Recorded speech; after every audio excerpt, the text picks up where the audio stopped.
Okay, so now we have the next thing would be to go into the book of Jeremiah, which we will do next time. But before we do that, we have two more minor prophet books to read, short prophet books to read. One is Habakkuk and the other is Obadiah. We're going to do Habakkuk first. Habakkuk does not date himself in terms of his prophecy. He does not tell us under which king he lived or spoke or ministered. Probably because he didn't really minister to any particular king. He probably does not mention what king he spoke to because he probably never spoke to the king. However, despite the fact that Habakkuk himself doesn't tell us exactly when he ministered or when he spoke or when he had his vision, we can actually date his vision with pretty close precision. Okay, he is talking about Habakkuk's prophecy, the account that he records in his book here, would have happened around the year 610 or so BC. This is after Assyria has fallen. You know, Nahum predicted the fall of Assyria, which Jonah would have loved to have predicted a couple hundred years earlier. The fall of Nineveh happened in 612 BC. They happened at the hands of the Babylonians, who'd been fighting the Assyrians for hundreds of years. And they finally got enough strength to finally oust the Assyrians, and now the Babylonians have the upper hand at last. And they are not yet a threat to Judah, but they will be soon. Josiah is clearly dead. He is clearly past. Habakkuk is clearly talking about a time and context in which wickedness and idolatry is rampant in Judah, in front of his eyes, in front of his own eyes. And this would not fit during the time of Josiah. So Josiah has died. That happens in 609 BC. And Assyria has fallen. Babylon is rising, but has not yet emerged as a direct threat to Judah. So we're probably talking about a time just after Josiah's death and before Babylon becomes a dominant threat, right about 608, 607-ish BC. So we can't be, that's about as precise as we can be with any of these prophet books. There's a very narrow window of time in which Habakkuk could have had this exchange with God. Habakkuk does not talk to the people on God's behalf, unlike all the other prophets. Habakkuk's ministry is not about declaring the word of the Lord to Judah and Jerusalem. Instead, Habakkuk takes the complaint of the people, in particular the righteous people in Judah, to God. He is speaking to God on behalf of the people. Habakkuk is sort of like a combination of Job and Jonah. Job asked some of the same questions that Habakkuk is going to ask in terms of how can God do these things? How can God let these sorts of things continue? How can a holy God tolerate injustice and wickedness? And further, how can he use injustice and wickedness to accomplish his own ends? That's what Habakkuk, and that's sort of, there's some overlap there between what Job asked about God. Habakkuk is also similar to Jonah in that he's not really a cheerleader for what God is doing. Okay, he's not crazy about God's plan or about the revelation God gives him about his plan. He's not like Isaiah, who speaks fearlessly the message that God has given him, and apparently unquestioningly. Isaiah does not apparently question any of the things God tells him about God's plans for Israel and Judah. Habakkuk does question. He does question, like Jonah did. Jonah really wasn't crazy about God's commission to him to go minister to Nineveh. Habakkuk is not crazy about the scenario that God gives him, or the answer God gives him to some of his questions. So he's kind of like a combination of Jonah and Job in that sense. Habakkuk is a great book. I like Habakkuk a lot. Habakkuk is two of Paul's great letters in the New Testament are going to be answering the challenge, the question that Habakkuk poses. Okay, both the books of Galatians and Romans are going to be indirectly kind of a spin-off of some of the things that Habakkuk raises here. Some of the questions and concerns that Habakkuk raises here in his book are going to directly lead to the material that Paul uses to write some of his greatest letters. So this is it's a short book, it's only 3 chapters.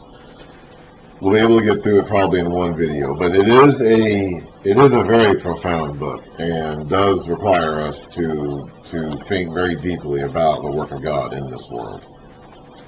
The name Habakkuk is not mentioned anywhere else in the Bible, so we have no idea what overlap he had with the other people that are mentioned in the Bible. And the name Habakkuk may not even be Hebrew.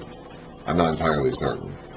You have to look someone else up who's more knowledgeable about etymology of things like that than I am. I'm not saying Habakkuk himself wasn't a Hebrew. It's just the name may not be. I don't know. The oracle that Habakkuk the prophet received. How long, O Lord, must I call for help? So Habakkuk himself is speaking. He's speaking to God. This is a one-on-one conversation back and forth between Habakkuk and God. How long, O Lord, must I call for help, and you do not answer or listen? Or cry out to you, violence, but you do not save. So he sees injustice and violence everywhere around him, and he's calling out to God to do something about it. But it doesn't appear as though God is doing anything about it, and he wants to know how much longer this has to go on. Destruction and violence are before me. There is strife and conflict abounds. This is probably early in the reign of Jehoiakim. We read about him in the previous video. Therefore the law is paralyzed, and justice never prevails. Paul will talk about this again. He's going to follow up on this thought in his letters of Galatians and Romans about how the law itself can't save anybody. The law is paralyzed here according to Habakkuk because nobody's following it. Justice never prevails. The wicked hem in the righteous, so that justice is perverted, and the law can't do anything about that. All it can do is point out sin. They can't stop sin. They can't stop people from committing sin. What the law, according to Habakkuk, according to Paul, the law is powerless to save anybody. According to Habakkuk, the law is paralyzed because nobody's following it. So how long is God going to allow this to happen? How long is God going to look down from his throne in heaven and all this violence and wickedness and say, that's okay, I'm fine with this, I'm going to let this go on? How long is that going to happen, God? Here's the answer. Look at the nation. So this is now God speaking to Habakkuk. This is, again, there's no direct dialogue change. You just have to follow it in the context. That's how Hebrew poetry is. Look at the nations and watch, and be utterly amazed. For I am going to do something in your days that you would not believe even if you were told. Even if God himself told you this, you're not going to believe it. You're going to have to see it with your own eyes. And we know this because when God tells him this, Habakkuk doesn't believe it. So even if the word of mouth of God himself tells you this directly, as a direct revelation somehow, whether in a dream or vision or even a face-to-face conversation, it's so unbelievable that even then you're not going to believe it without seeing it. And we know this because Habakkuk doesn't believe it, so he's going to have to see it. So whatever God's up to, it's something amazing. What is it? I am raising up the Babylonians, that ruthless and impetuous people, who sweep across the whole earth to seize dwelling places not their own. They are a feared and dreaded people. They are a law to themselves, and promote their own honor. Their horses are swifter than leopards, fiercer than wolves at dusk. Their cavalry gallops so headlong, their horsemen come from afar. They fly like a vulture swooping to devour. They all come bent on violence. Their hordes advance like a desert wind, that hot, dry desert wind that blows away anything, and gather prisoners like sand. They deride kings and scoff at rulers. They laugh at all fortified cities. They build earthen ramps and capture them. Then they sweep past like the wind and go on. Guilty men, whose own strength is their God.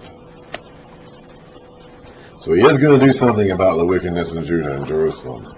He's going to send the Babylonians in there to take care of them. Now Isaiah had said that 100 years ago. Habakkuk either didn't know about that or didn't want to believe it. Now, Isaiah had prophesied 100 years earlier that he was going to end up doing this.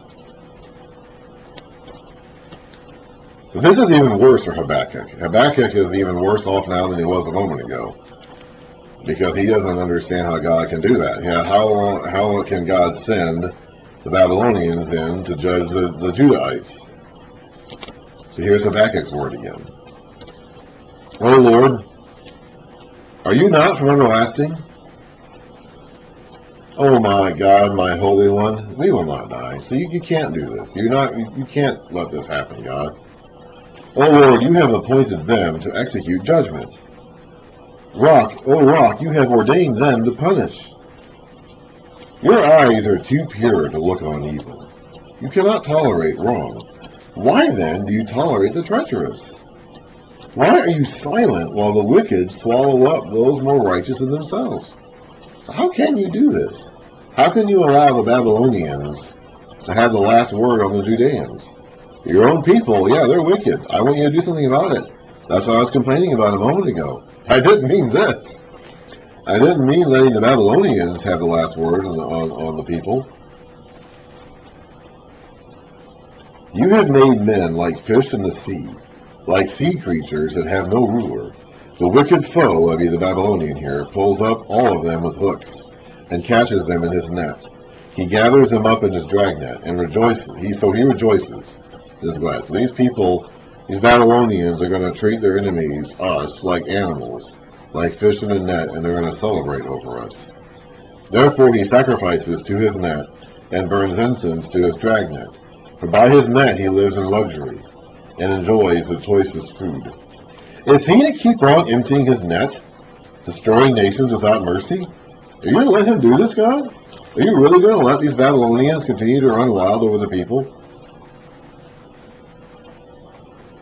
I will stand at my watch and station myself on the ramparts. He's going to stand there and wait. He's going to stand there and watch. I will look to see what he will say to me, and what answer I am to give to this complaint, or what to answer when I am rebuked. So Habakkuk has said his piece. He says, I'm going to stand here and just wait for your response, God. I don't understand any of this. I don't know what you're doing. I don't like it. And I'm going to just stand here and wait for you to follow up on me on that. Then the Lord replied, write down the revelation and make it plain on tablets, so that a herald may run with it, or whoever reads it may run with it. So he's going to have him write this down, presumably in the book of Habakkuk that we have now, so that a messenger can bring it from town to town and hold it up and read it out to people, so everybody knows that this is what God says. For the revelation awaits an appointed time. It speaks of the end, and it will not prove false. It does not mean the end of the world, okay? It means the end of God's plan here for Judah and Jerusalem at this point in time. Though it linger, wait for it. It will certainly come, and it will not delay. So God is going to do what he said he was going to do. He's going to bring the Babylonians on the people, and that's that. It's going to happen. He's not going to change his mind on that. But here's his follow-up response to that. You see, he is puffed up, the Babylonian. He is puffed up. His desires are not upright, but the righteous will live by faith. So this Babylonian is not righteous. He is not upright. He is puffed up in his own pride. We did the same thing about the king of Assyria back in the days of Isaiah. Isaiah himself said repeatedly very similar things about the king of Assyria. We can go back to those early chapters about Assyria. In chapter Isaiah 13, 14. When the Rabshakeh, the field commander, went to Hezekiah at the gate, or his messengers, at the city of Jerusalem, he boasted about himself and his master's greatness. So the same things that were true about Assyria 100 years ago are true about the Babylonians now. He's puffed up. His desires are not upright. The righteous will live by faith. That will be a key text in both Galatians and Romans in the New Testament. Indeed, lying betrays him. Not the righteous, but the unrighteous, the Babylonian. He is arrogant and never at rest, because he is as greedy as the grave, and like death is never satisfied. He gathers to himself all the nations and takes captive all the people. The same thing could have been said about Assyria 100 years ago. The same thing will be said about Persia 100 years from now. Whether it's Assyria in Isaiah's day, or Babylon in Habakkuk's day, or Persia at the end of Daniel's day, or the Greeks that come along after that, or the Romans that come along after that, or any other nation or power that come along after that. This is always true.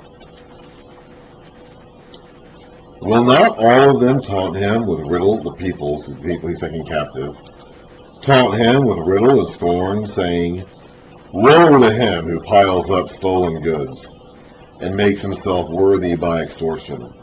How long must this go on? Will not your debtors or creditors suddenly arise? Will they not wake up and make you tremble? Then you'll become their victim. Because you have plundered many nations, the peoples who are left will plunder you. For you have shed man's blood. You have destroyed lands and cities and everyone in them. The book of Nahum, which is just a page previously in the way we have our text, is speaking in the way we have our Bibles formatted, is speaking to Assyria. He comes along about 20 or 30 years, maybe before Habakkuk, and he's speaking to Assyria about their own upcoming fall at the hands of the Babylonians. And he ends his prophecy by saying, at the end of Nahum, Nothing can heal your wound. Your injury is fatal. Everyone who hears the news about you claps his hands at your fall. For who has not felt your endless cruelty? Babylonians took over from the Assyrians because the Babylonians hated the Assyrians. As bad as the Assyrians were, no one hated them more than the Babylonians did. And the Babylonians learned all the lessons from the Assyrians. So guess what? When the Babylonians go on their own world-conquering campaign, they're going to do all the things the Assyrians did. I mean, they're going to hate the Assyrians. And in time, it's going to make everyone hate the Babylonians. So the same things that were true about the Assyrians are going to also be true about the Babylonians. Woe to him who builds his realm by unjust gain, to set his nest on high, to escape the clutches of ruin. You have plotted the ruin of many peoples, shaming your own house and forfeiting your life. The stones of the wall will cry out, and the beams of the woodwork will echo it. Woe to him who builds a city with bloodshed, and establishes a town by crime. Has not the Lord Almighty determined that the people's labor is only fuel for the fire, that the nations exhaust themselves for nothing?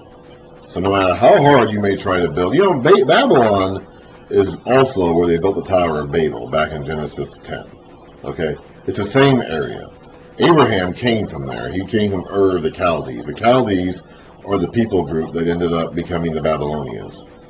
These same people have already at this point in time, have a 2,000-year history of rebelling and fighting against God. All that time, from the days of the Tower of Babel, after the floods, the days of Habakkuk, and all the time after that, we can fight and fight and fight and fight against God. And in the end, we exhaust ourselves for nothing. For the earth will be filled with the knowledge of the glory of the Lord, as the waters cover the sea. No matter what we may try to do to stop it, no matter how hard we may fight against it, no matter how tirelessly we may work to prevent this from happening, the word of the Lord, the knowledge of the God, is going to spread across the earth, no matter what we try to do to stop it. Woe to him who gives drink to his neighbors, pouring it from the wineskin till they are drunk, so that he can gaze on their naked bodies. You'll be filled with shame instead of glory. Now it is your turn. Drink and be exposed. We read about that a lot at the end of Isaiah. The idea of taking the cup of wrath from the Israelites to the Judahites and putting it in the hands of the oppressors, the Babylonians. The cup from the Lord's right hand is coming around to you, and disgrace will cover your glory. The violence you have done in Lebanon will overwhelm you. We read about this at the end of Isaiah as well. Lebanon is where all those trees were they wanted to build their stuff with. So they were always going out to Lebanon to cut down its trees.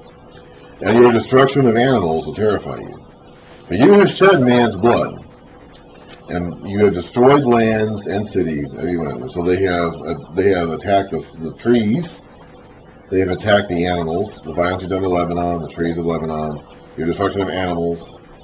You have shed man's blood, you have destroyed land. So you've attacked every aspect of God's creation. You've attacked everything that God has made.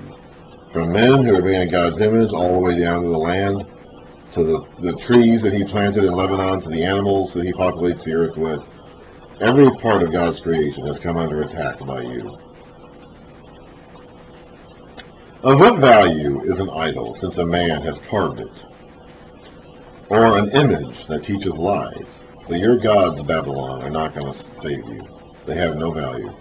For he who makes it trusts in his own creation. He makes idols that cannot speak. Woe to him who says to wood, come to life, or to lifeless stone, wake up! This is probably referring to some of the rituals they would have to inaugurate their idols and make them like proper. They believed that things they built housed the spirits of their gods. That's why they built these things. Okay, these little carved images or stone sculptures, whatever it was that they were making, they didn't think was just a physical item. They thought that the spirit of their god took residence there. So they would have like these rituals and these ceremonies to indwell that idol with the spirit of their gods. Israel does that with the temple.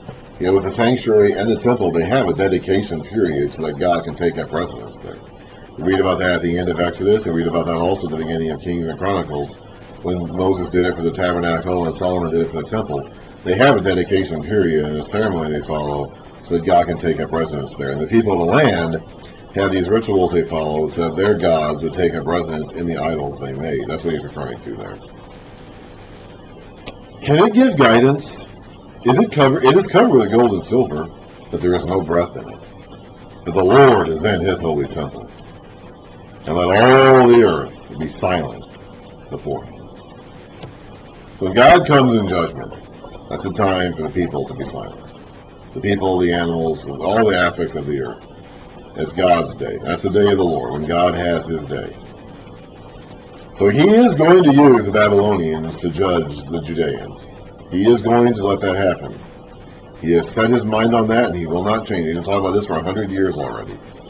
Nothing that Habakkuk is going to say is going to talk God out of that. But he is going to bring judgment on the Babylonians too someday, just like he used the Babylonians to bring judgment on the Assyrians for what they did to Israel 100 years ago.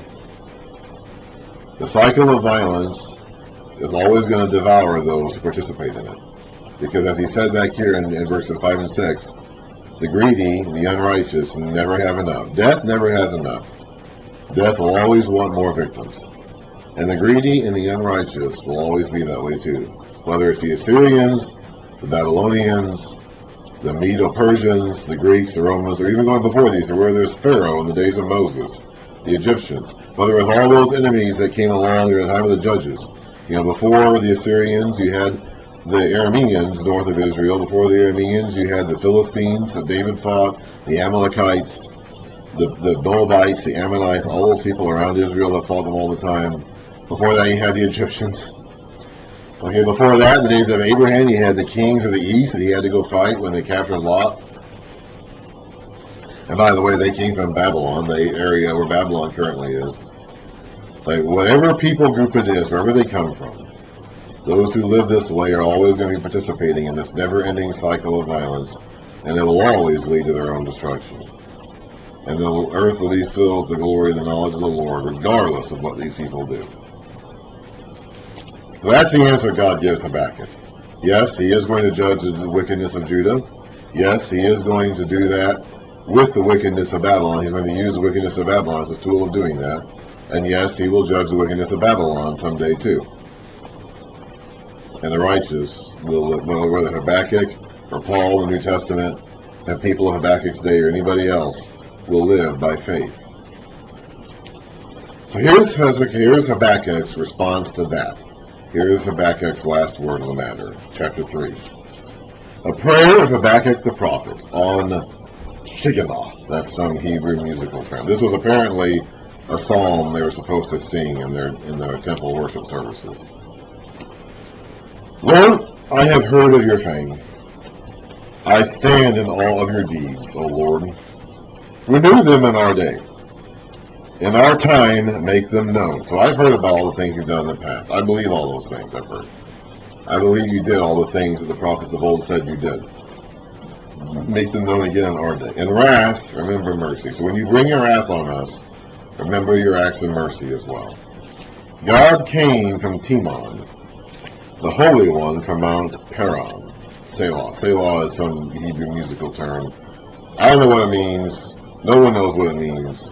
It's in the Psalms a lot. This was apparently a song that was meant to be included in their worship services. So we have these obscure Hebrew musical terms. Timon and Mount Paran refer to the coming of God at Mount Sinai, which happened south of Edom. Timon is a location in Edom. It refers to his first demonstrating himself to the Israelites back in the days of Moses. It's just a poetic way to refer to that. His glory covered the heavens, and his praise filled the earth. His splendor was like the sunrise.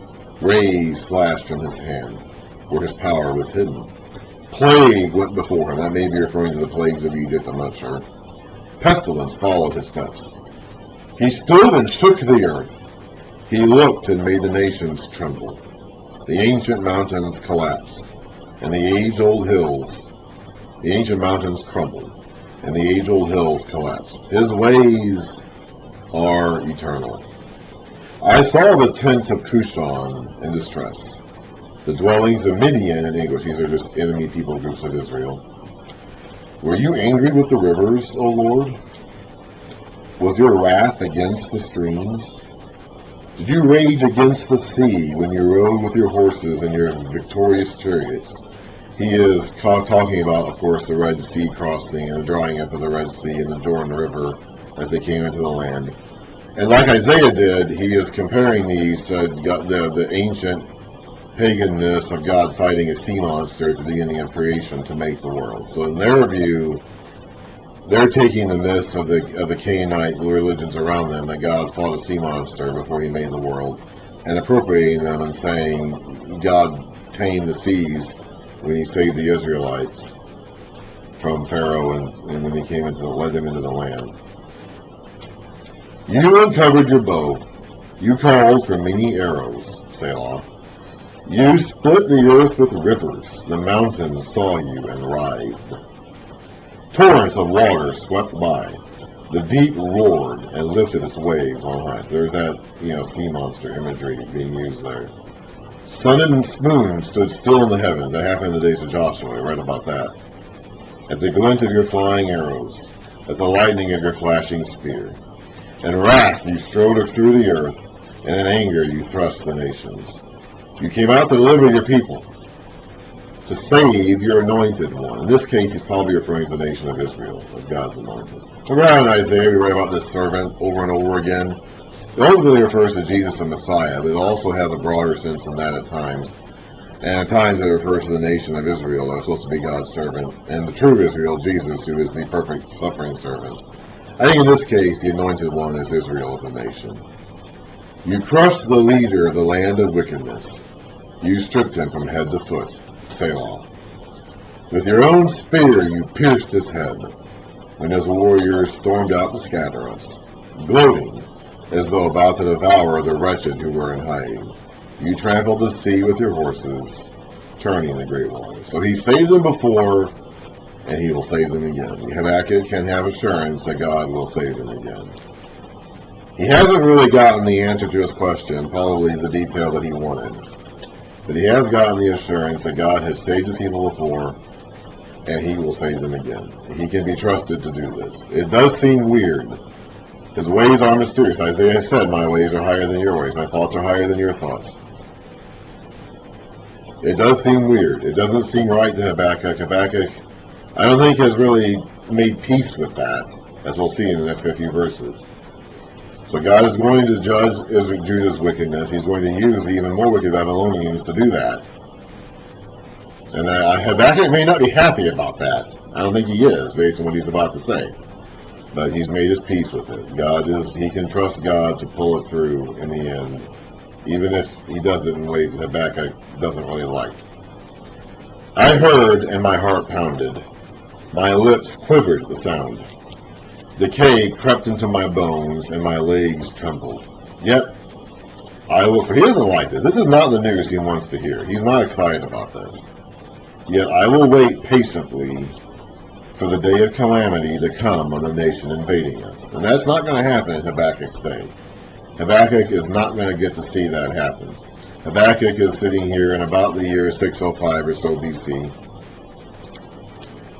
Babylon's judgment will occur in the year 539 BC. 60, 70 years in the future. Unless Habakkuk is like 20 years old here and lives to be 100 plus, he's not going to get to see it. Maybe he is that young. I doubt it. My guess is Habakkuk probably was of the age of Josiah, lived under Josiah's reforms. When Josiah died, Habakkuk despaired at the descent into immorality that Judah took. So my guess is that he's already 40, 50, 60 years old at the time he talks to God here. Babylon's judgment is 70 plus years in the future from his time. He's not going to get to see it. In his own with his own eyes, he is not going to live to see that happen. And yet he's going to wait patiently for that day to come because he has full assurance that it will. Though the fig tree does not bud, and there are no grapes in the vines, though the olive crop fails, and their fields produce no food, though there are no sheep in the pen and no cattle in the stalls, so the destruction is happening, and it is pretty thorough. Because of this invasion, because of this calamity, there's no food. Okay, Babylon has either wiped them out or stolen them or whatever. You know, there's no figs, there's no grapes, there's no olives, there's no food, there's no sheep, there's no cattle, there's nothing. Even though that's all true, even though that may all be the case, yet I will rejoice in the Lord. I will be joyful in God, my Savior. The sovereign Lord is my strength. He makes my feet like the feet of a deer, which means very sure-footed. He enables me to go on the heights. For the director of music on my stringed instruments. So Habakkuk didn't really get the answer he wanted. He didn't really hear what he wanted to hear. He's not crazy about the answer God gave him. He's not looking forward to what the Babylonians are going to do to him and his people. He is looking forward to what God's going to do to the Babylonians someday, but he himself is not even going to get to see that. And yet, despite all of that, he is going to put his faith in God, his Savior. And that is a difficult lesson, but one that we need to take to heart, especially in this day and time when we see a similar thing happening here. Immorality and iniquity and sin are run wild everywhere. And it is not going to stop, okay? Nothing that we say is going to convince anybody to stop doing it at this point. Habakkuk did not convince the people to stop sinning. He didn't even try, apparently. His mission as a prophet was not to speak the word of the Lord to the people. They already had the word of the Lord, and they rejected it. And that could be true for us today, too. Jeremiah is going to speak to the people, and they're not going to listen to him. And they're going to continue to refuse to listen to him, even after the calamity comes that Jeremiah warned them about. Sometimes, some generations simply have the role that you're going to speak and no one's going to listen to you. Isaiah had that role too. But even still, despite that, the people around you who are rejecting you are going to rush headlong into sin. They're going to take themselves out and they're going to take you out. Okay, their destruction and their iniquity is going to destroy you. Okay, it's like you're going to run out of food just like they're going to run out of food. Judah and Jerusalem are going to be judged by God through the Babylonians, and that's going to fall on the wicked and the righteous alike. There'll be a remnant, Isaiah mentioned that. But there's going to be some spiritual people, like maybe Habakkuk, who knows, or whoever happens to be there, who are not going to survive the invasion. They're not going to survive the starvation that comes, or any of the assault. Okay, they're not guaranteed to survive that. But they can be assured that God will have his day in the end. Habakkuk is not going to live to see Babylon judged for what it does to Judah, but he is going to be confident that God will eventually make good on that word, even if Habakkuk doesn't get the satisfaction of getting to see it.